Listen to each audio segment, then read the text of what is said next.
You obviously love listening to podcasts. Well, have you tried an audiobook? Hi, I'm Kim, and I am an audiobook listener. It's actually my preferred way to, quote-unquote, read. And if you haven't tried listening to one yet, go to www.fromringtoveil.com/freebook to get a free audiobook from Audible. I may have just given you your new obsession. You are listening to From Ring to Veil. I'm Shannon. And I'm Kim. And we are your wedding planning gurus. We take the stress out and put the fun back into wedding planning. Money Planning for Weddings and Newlyweds with Dan Hinz. Episode number 182. If you have not yet subscribed to this show, let's get that done. Just click that subscribe button right there in your podcasting app. Or you can find us on our Facebook page, or you can find us on our website at fromringtoveil.com, and you could subscribe there. We have an awesome Facebook group, our From Ring to Veil wedding planning community. Join that, and you get some awesome advice from fellow wedding planners, or people who are planning weddings. There you go. And professionals, wedding planners and photographers and DJs and all kinds of these things. So need somebody to vent to, we're there. If you need some questions asked, we're there. So join our Facebook group. Our wedding timelines and checklists are still up for sale for $2.99. 20 plus pages of great wedding planning stuff for you to help keep you organized and on track. You can find that at fromringtoveil.com/checklists. We still have our Seattle Metro Wedding Planning Resource Guide out there on Amazon in Kindle and paperback versions. So go check that out at fromringtoveil.com/RG paperback and fromringtoveil.com/RG Kindle. You can go check those out if you're in the Seattle area or you're planning a wedding in the Seattle area. It'd be a great resource for you. All right, we've never talked about money really in depth with any super knowledge. Only from our own personal experiences. But today we have an awesome guest for you, and you're going to want to stay tuned and take notes. And if you don't want to take notes and you just want to print off the show notes, you can find those at fromringtoveil.com/182. We're happy for you to just print those out and make notes or whatever. But you guys are really going to enjoy this because we got lots and lots of great advice and even a nice little gift for you. Our guest today is Dan Hinz. He's a financial coach who helps engaged couples and newlyweds stop fighting about money before they even start. He's written an in-depth guide to teach couples how to get on the same page with money, which can be really hard, actually. He's here today to give us some guidance on how to money plan for your wedding and as newlyweds. Welcome, Dan. We're so glad you're here. Hey, Kim and Shannon. Thanks for having me. You're very welcome. We're excited. It's kind of hard to talk about money, right? And so we haven't really approached this subject in depth. So it's really nice to have somebody who's used to talking about it and who can talk about it knowledgeably, because everybody has their own ideas on how to deal with money. Oh, definitely. So we would love for you to start out sharing your story and your journey as to how you became who you are now and how and why you're helping couples with money. Absolutely. Yeah, to be honest, it really all started right after my wife and I got married, and I was, sitting in our first apartment, and she came home one day with a bunch of bags from Target. And, I'm going to apologize before I say this because I had a bad thought. And I realized it was a bad thought. It was basically like, well, what in the world did she buy this time? Well, the words I used in my head were a little different than that, but that's the gist of it. But I realized right away that that's not a very good question, as a new husband and as a new couple, for me to think. And, I think everyone, as they get engaged and married and they start their new lives together, you're really combining two separate lives. And so to start to figure this out, I realized, well, we needed some sort of system or some sort of way to start talking about money. And I really dove into personal finance and how to budget and all those types of things. But as I've gone along, I've realized that certainly I have a different way of looking at things. But I also just want to help. I mean, when there's a couple, when you're starting out and you're not quite sure how to get started, that's really what I want to help with. And that's why I wrote, this 20,000 word guide. That's going to be a free gift for everybody. So we'll talk about the link at the end, but it's really just how to get started and how to come together as a team. And don't talk about our Target obsessions, so, Yeah, right? It's probably not a good thing for a long married couple to think either. Oh, sure. Yeah, absolutely. And with that, I think it's my wife. We had a Marshall's that got built here in town, so now her favorite store is Marshall's. Oh, man, she loves Marshall's. Hey, Home Goods, TJ Maxx, Marshalls, they're all great, Oh, yeah. And sometimes, if and maybe your store is something like the Big Bass Pro Shop, or, it doesn't have to just be Target and shopping. It can be a whole lot of different things. Oh, if you only knew. Yeah. So how does a couple even start talking about money planning for a wedding and beyond? With you guys being the wedding experts, what I've learned about wedding planning, just from the both of you, is that when it comes to the wedding, you really want to talk about what is important to both of you. I mean, how much do you really care about the venue? What about the church or the ceremony? What about the music and the DJ? Do you want an open bar or not? So for my wife and I basically gave my wife and then my mother-in-law free will. Just put me in whatever colors you want. Just tell me where to be. I'll help with whatever you want me to help with. But the one thing I really cared about was having an open bar, because my family drinks and my wife's family does not. And so, it's my side of the family. I'm like, I know they're definitely going to want some drinks. And so I want to make sure that goes well. But other than that, I was pretty free and open, but I also communicated that. I said it out loud, and we had that conversation. So using the same analogy, when you start talking about money together as a couple, it's called personal finance for a reason, because you want to start with the personal and then move on to the finance, is start talking about what your goals are, how you feel about debt, how you feel about retirement or buying a house, how you feel about kids. Really have that conversation to understand each other. Seek first to understand, and then to be understood, and then work to the finance. Mm-hmm. That is great. A great tip there. Start with the personal. Instead of going into it thinking, how are we going to do this together and what are we going to do together? Let's start with what we personally like. I really like that. Yeah. Mm-hmm. So when it comes to a wedding, how do you decide on who pays for what? And do you go with like the traditional ways? It's changed so much. So how do you decide? Oh, that's a good question. So when it comes down to, I'll talk about it generally as finances, and then we'll switch back to, paying for the wedding. So especially with my couples that I work with, the first thing I try to talk to them about and try to get them to switch their mindset is moving away from my money and his money to our money. Rather than asking, did you pay the mortgage? It's a better question to ask, did the mortgage get paid? Mm-hmm. Do you need help with that? Rather than thinking who's paying for what, once you become a couple. So then once you start talking about planning for the wedding and who pays for what, that really comes down to, again, having that conversation. Traditionally the bride's family will pay for a wedding, but then you get, same-sex couples, and it's like, okay, well, how are we going to do this? Right. But in the end, what you really want to focus on is, how do we want to have our special day, and how can we afford this? And when you start to come together as a team, and maybe that's a little bit of your first test, is to say, well, what do we want to do? What do we want? And then you get into the details and the logistics of to say, okay, how are we going to do this? Because I don't necessarily suggest getting a loan for a wedding, but if you need to get if you want to get a small one, then you got to talk about credit scores, right. And there's a whole lot of logistical things, but you don't want to start with that. You really want to start with, what do we want? And then how much does that cost? And then can we afford that? Yeah. I mean, because the dynamics have changed, because a lot of these are established couples. They're in their careers. They make their own money, and their parents aren't really, together where they're making money decisions for their children.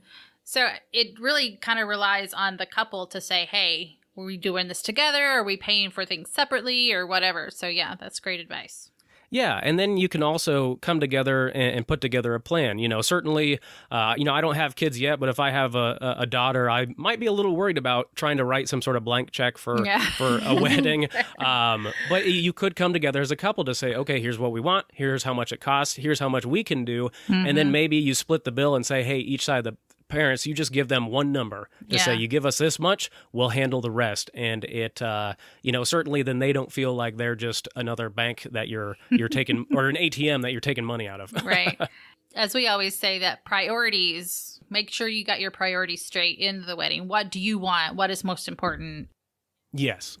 I don't know if that approach will work for everybody, because if some parents want to be involved in the planning process, especially the mothers, they might want to say, well, I really want to buy your wedding dress, and if you come to him with just the number, then it feels a little less personal. But I mean, you could figure out a way, like, we need so and so much for the dress and a little bit for this and a little bit for, what I mean, kind of make it a little more personal. Yeah, and that's a good point, and that's why you guys are the wedding planning experts. Is it very important to stick to the budget? Ooh, that's a good question. So with my wife and I, I like to use a lot of sports analogies, so I'm going to compare this to football. Okay. The quarterback goes onto the field. The quarterback goes onto the field with a plan and a play, and they get in the huddle, and everybody's on the same page, and they know what they're supposed to do.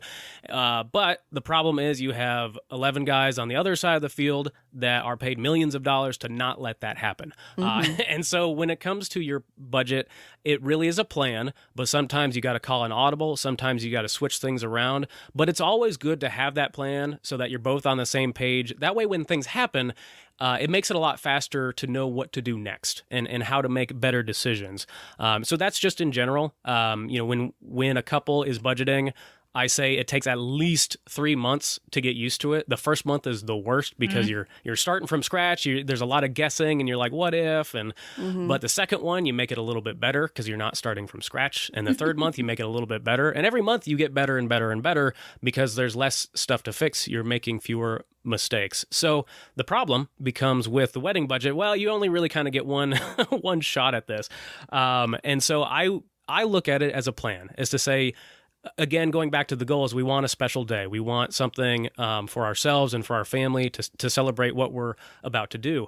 And so the plan is not set in stone. You're adults. You can change it whenever you want. But certainly you want to be sure to come back to that and not assume it's going to be perfect the first time you do it, because it's not. I mean, my wife and I budget every month for the last 7 years or so, and we never get it perfectly. But that's just how life goes.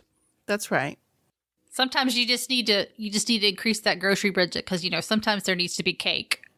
Oh, yeah. Right. I mean, and certainly I suggest everybody to listen to every one of the episodes from Ring to Veil to get as many tips as possible. But even then, there's going to be something that's changed. Yes. And, for my wife and I, wedding insurance wasn't a thing. Or if it was, no one told me about it. Yeah. See? Yeah. I wasn't consulted about it. So, for me, that's been invented in the last couple of years. It feels like, anyway.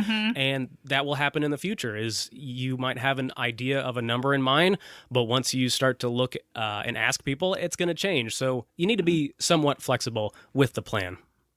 I have a question here. So let's say you've done your research and you've got your numbers and you've talked to different people, and so you're really confident in all these numbers. But for some reason, when you get there is this new offer, or there's this different flower that you want to go with, and you want to increase that budget a little bit. How much above that budgeted amount do you say is still kind of safe? Ooh, that's a really good question. No one's asked me that before. I have two answers. Number one is that maybe, so if a price has gone up, it could be where if you really want those flowers, but you don't want to increase the budget, is there something else you can say no to? Something less important, since you guys have talked about, the priority list and what's on the top and what's on the bottom. Is there something on the bottom of that list that you're fine with getting rid of in order to get these flowers? So if you can make that trade-off, go ahead and make that first, because that'll be the better option, because you get what you want and you take off something you probably didn't really need, and you don't have to increase the budget. But the second part is that if you really want to increase that budget, again, the plan is not set in stone. You can look at what you and your partner have talked about as far as, well, how far do we want to extend ourselves? And it's possible where, maybe when you first start out with the wedding budget, and I'll let you guys talk to this, but an idea could be that you decide, okay, what's our absolute maximum? Like, there's no way we're paying over this amount, but then you make the budget like 20% less than that. So you have that wiggle room in case something does come up. It's a thought, it's an idea, but I'd love to hear what you guys think. Yeah, I think that's a great idea is bring your numbers down a little bit so that you have a little room to stretch. And also, like the first suggestion, get rid of those favors. You don't need those. As you probably know, Shannon and I are not anti-favor. Use that money on what you really, really want. So I like that. I like that where you've got a little stretch room. Yes. Or, maybe it's some sort of favor that necessarily you don't get rid of, but maybe if you can hand make it or ask someone to help you with. Certainly you don't want to overextend yourself and, burn any bridges with friends and family, but that could be an option then too. There always needs to be a contingency plan, just like building a house. You always have to have that little cushion room, like something's always going to go wrong, like in a remodel or even a build, there's going to be mold somewhere. There's going to be, old wiring. So you always need that contingency plan, even in wedding planning. So I think that's a good idea. Yeah, absolutely. You can only really plan life about 80%, and the last 20%, you just got to make it up as you go. I like how you were saying that you gave your wife and mother-in-law, I believe it was, free reign on the wedding planning and all that, and you just had the one thing. But some couples, both of them really want to do the wedding planning, and sometimes they'll have really different wants. How do you compromise on things? How would you advise your couples to compromise? That's a really good question. So when it comes to budgeting and goal setting and things of that nature, there's a quote from Jerry Seinfeld that I always try to keep in mind, and he ends this bit on, if you can't get the bloodstains out of your T-shirt, maybe laundry isn't your biggest problem. And so at a certain point, when I start to talk to couples about money, sometimes there's a point where I realize, and they kind of realize, that the underlying issue isn't really money. It's some sort of deeper communication issue or something that they need to work on. Now, that's pretty rare. I mean, most couples, especially as you're getting engaged and getting married, everyone's pretty well on the same page and the same team. So it is right. Rare. So when it comes to you want to do things differently, it really comes down to listening to the other person and seeing what's truly important to them. So in my guide that I've been talking about, the very first thing I have couples do is go off into their separate corners and come up with a wish list with money. Come up with everything that you can think of. You want to get out of debt, buy a house, give to charity. You want to buy a Tesla, or there's some toys you want to buy or something. But then, put them in order. What are your top 5? But then come together and go through the entire list. And when your partner is talking, your whole job is to watch them, listen to their words, find out when they have a little quiver in their voice, if they're scared of something, or if they get really excited and talk really fast, and you can tell it's really important to them just the way they talk, and really kind of hone in on those nonverbal communication clues. And the same can go with trying to decide who does what for the wedding. And trying to figure out where those compromises are. I found, especially in the world of improv comedy, I'm not really much of an improv comic myself, but their tendency or how you learn how to be one is the phrase yes and. So rather than trying to say, I don't like your idea, I want to do my idea, if there's some way you can combine them, then you usually get the best of both worlds. Or you make the idea even better by adding in your stuff. So it's definitely, don't come to the table thinking I'm going to get my way or they're going to get their way. It's like, well, we both have ideas, so is there a way we can combine them to find, as they say, a win-win solution? Okay. That's great. I have another question. Okay. Go for it. Would you say that this wedding planning and budgeting is an indication on how the marriage monies and money planning for the rest of their life is going to go? Don't know for sure, Okay. but I would say that it's a pretty good clue. At a certain point, you want to figure out how to work together as a team, but keep in mind that, especially if this is a first marriage for both of you, neither of you know what to do. Right. This is new ground for both of you. So I would say that, if there's a struggle, or the money stuff is a bit of an issue, it doesn't mean that you're doomed. It just means maybe that's something you need to work on, something that you need to take a course on or do some, certainly download my guide and read it and see if that helps. But having some sort of premarital, not counseling, but maybe coaching, just to say, hey, how do we be an awesome and great couple together? And not to say that you're broken and need fix, but it's maybe like, oh, we're good, but we could be better. We could be greater. And then how do you go about doing that? Because like you said, you don't know what you're doing when you first get together. You don't know how exactly. to be a couple, especially when it comes to your money and how you share and compromise and spend it.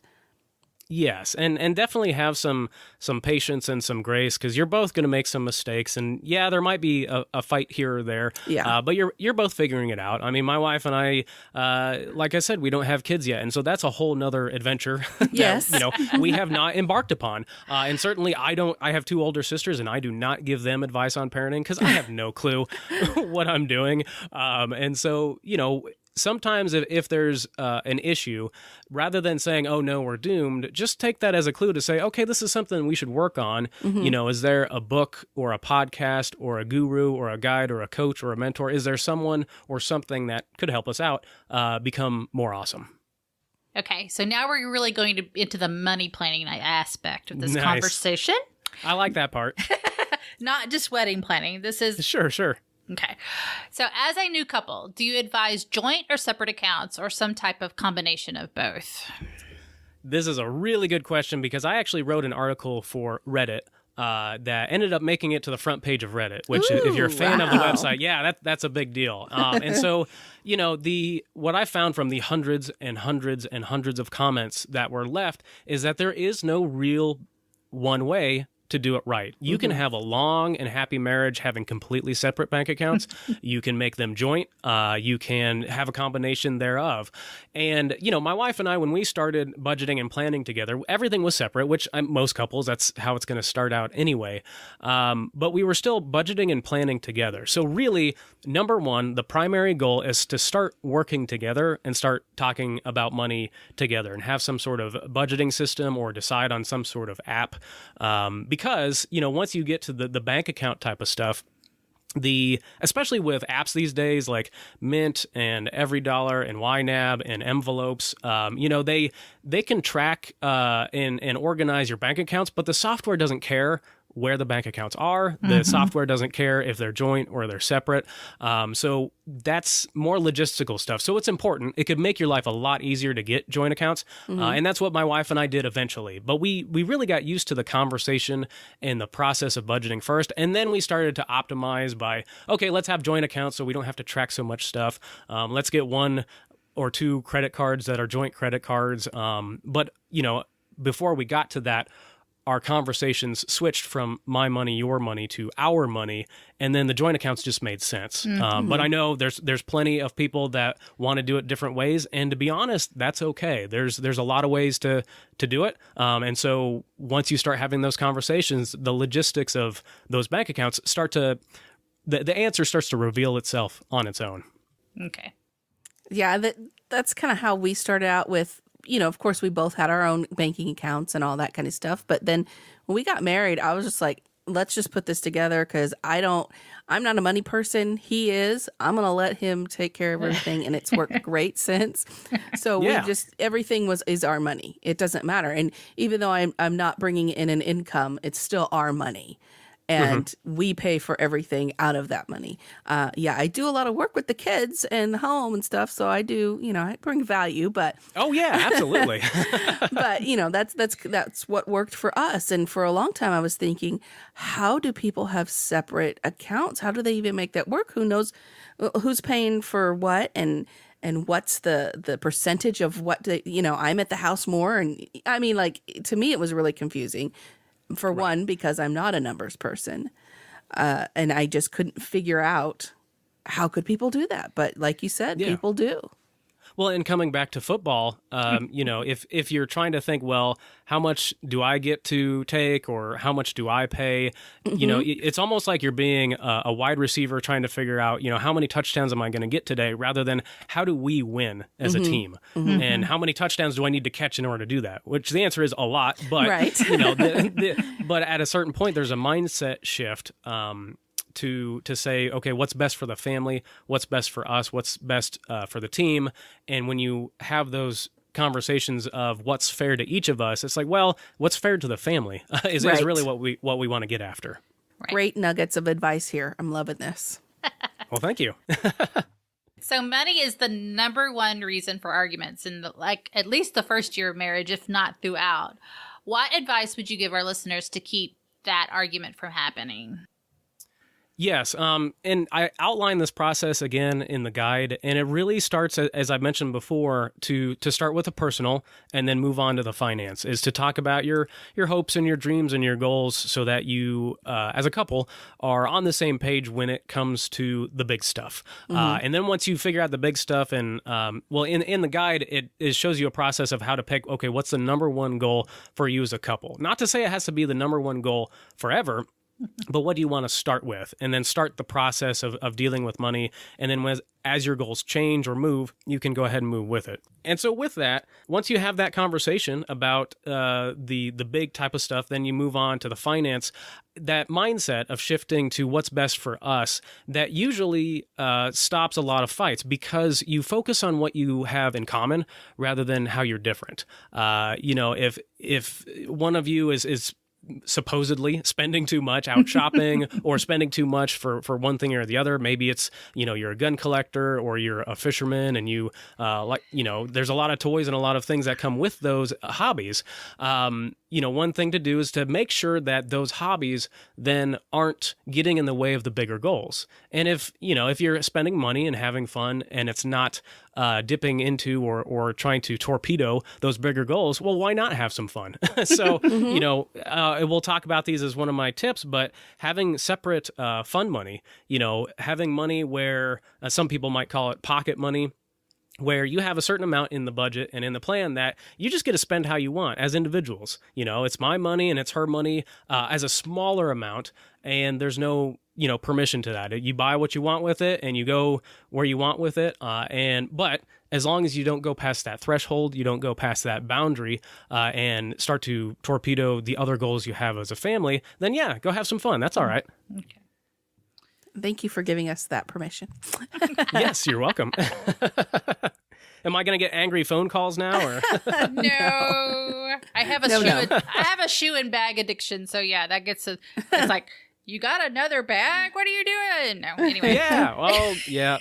No, I'm like I said, I'm kind of looking around my office here, and there's some purses and some bags that aren't mine, and there's a lot more than I thought there was going to be. But and in my wife's defense, when I first started out, right out of college, I was a financial advisor, and so I had to go buy new suits. And boy, I spent a lot of money on shirts and ties and suits and shoes and socks and all sorts of stuff. And that was before we were budgeting together. And I don't know if I ever told exactly my wife how much I spent, but I'd be a little embarrassed right now. But luckily, that was like 7 years ago, so I think the time has passed where it won't hurt so much. Statute of limitations is over. So yes. Exactly.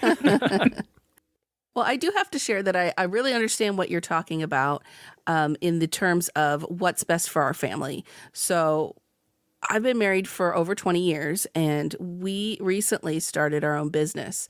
And a lot of our investing went into this business. And it's, in one way, it's scary, but in another way, this is what's best for our family. So you got to make decisions that's what's best for your family, because later on, we're going to be great as this company grows. Yes, absolutely. And yeah, and I think you hit the nail on the head with saying this is the best decision. And, sometimes the best decision isn't the greatest decision depending on your situation. And so, but if you're going in on the decision together, then at least you're willing to fight together and be a team. Definitely. Right. Make it work. Eat beans and rice for a while, whatever it takes. We can do it. Mac and cheese. That was our Oh, core yeah, good food. old ramen days. Yeah. Oh, no, we're not going back to that. Sorry. I will not do that. Kim has her limits. Yes, I do. Your business is called Adulting with Money, which is kind of cool. What are your top 5 tips for newlyweds to adult with money? My top 5 tips, and I think I may have mentioned them already in the conversation, but really, number one is to start having those regular conversations. Not one conversation, but some sort of monthly process. And like I said, if you download my guide, it's got step-by-step instructions to put together a system or get started as a couple. So have those conversations. Make it personal first, and then figure out the finances second. Number 2, we haven't talked about this yet, is it's okay if the work is 90-10 as long as the decisions are 50-50. Because when it comes to budgeting and money, you only really need one person clicking the buttons and managing the spreadsheet. It's really hard to have 2 people doing that at the same time. It's possible, but I mean, if there's one of you that really likes that type of stuff, as long as the decisions are 50-50, it's okay if the work is 90-10. So have some patience and wiggle room with that. So then number 3, I mentioned before, is have that separate money, that fun money so my wife and I, when we first started out, it was $50 a piece. And neither of us have real expensive hobbies. And so, we like to sit at home and read books and, we have date night money that we go and see movies and have dinner together. But then that fun money is, if my wife wants to help a friend, she just gives her money. She wants to go out to dinner, or I want to go have some beers with the guys, I have my fun money, and there's really no permission there. So have a little bit of independence, but not, completely separate finances. Number 4 is then, if you do start budgeting, if you start this process, you need to give it at minimum 3 months. The first month, I'll be honest, is the worst because you're really trying to figure out a lot of stuff. You're building it from scratch. But then the second month, the wheel is already built. You're just tweaking it. And the third month, you tweak it a little bit more. And the fourth month, you get better and better and better. So if you do start down this path, understand that it's going to take at least 3 months.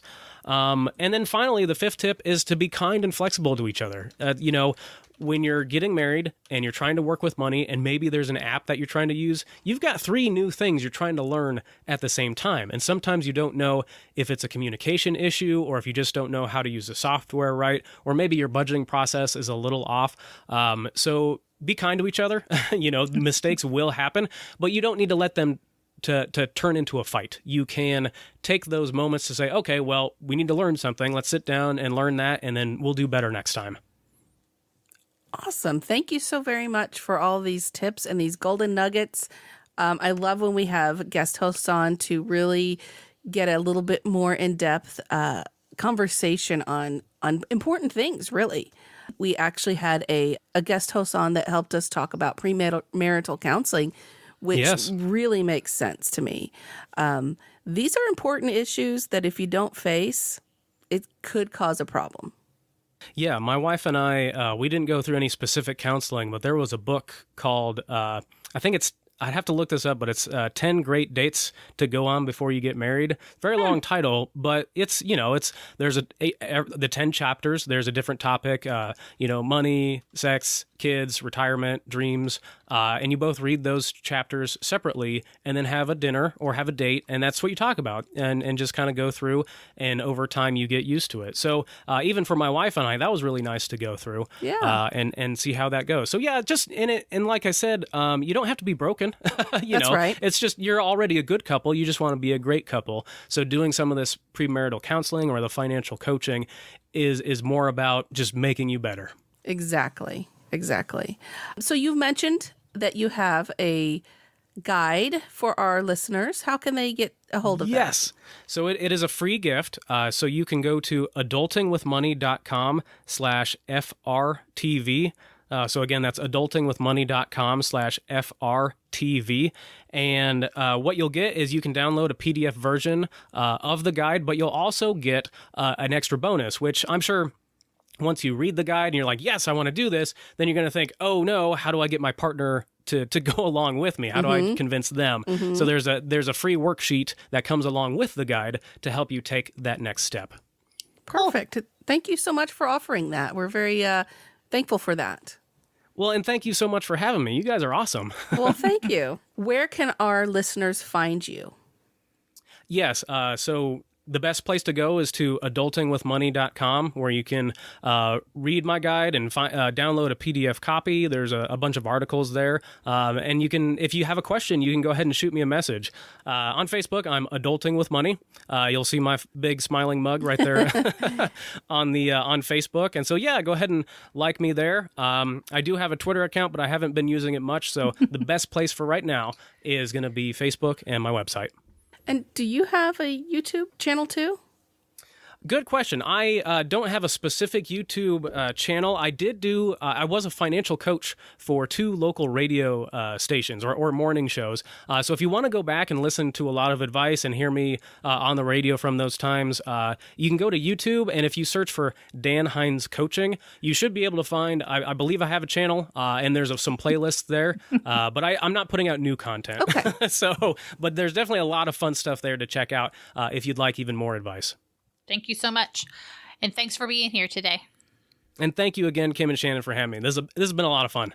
Thanks. So Dan had a lot of great advice. Yes, he did. And he gave us a lot to think about. And for you, I hope you heed his advice, because money is the number one argument that you will have for almost probably your whole entire life. That's definitely. If you don't get it straightened out beginning, yes, absolutely. I would also take advantage of his nice little PDF download and free worksheet. If you didn't write that down, the link is in the show notes, but it is adultingwithmoney.com/FRTV. We try to make it really easy, make everything FRTV. I would definitely take advantage of that if I were you. As you can see, Dan was the one that told us about the 10 Great Dates book, which we podcasted on. Episode 179 has some great information. We think that was an awesome tip from Dan. So thank you for that, Dan. If you haven't gotten that book yet, or if you haven't listened to the show, that episode 179, please do. There'll be a link right there in the show notes for you. It was really good, I thought. So don't forget, we have FRTV swag at our FRTV swag store. It's from ringdeville.com/TEE. You can find t-shirts and bags and notebooks and all kinds of good stuff. It's fun, and thank you for all the purchases that you guys are doing. I hope you're enjoying your t-shirts. I like my t-shirts from this place, the tea place. Join our Facebook group. We look forward to meeting you and helping you out in any way we can. I think it's been excellent lately. We've had some really good questions that we thought, hey, we're going to pull those and put those on the show because they're such good questions. So join us. Answer the 2 little questions. Are you getting married? Are you a vendor? Nothing so serious. Answer the questions, and as soon as you're vetted, we'll let you in. Don't forget to subscribe to the podcast on everywhere you listen to podcasts. Apple, Google, everywhere. We're everywhere. So don't forget that. And until next time, no stress, no worries. Keep calm and listen on. Music provided by bensound.com.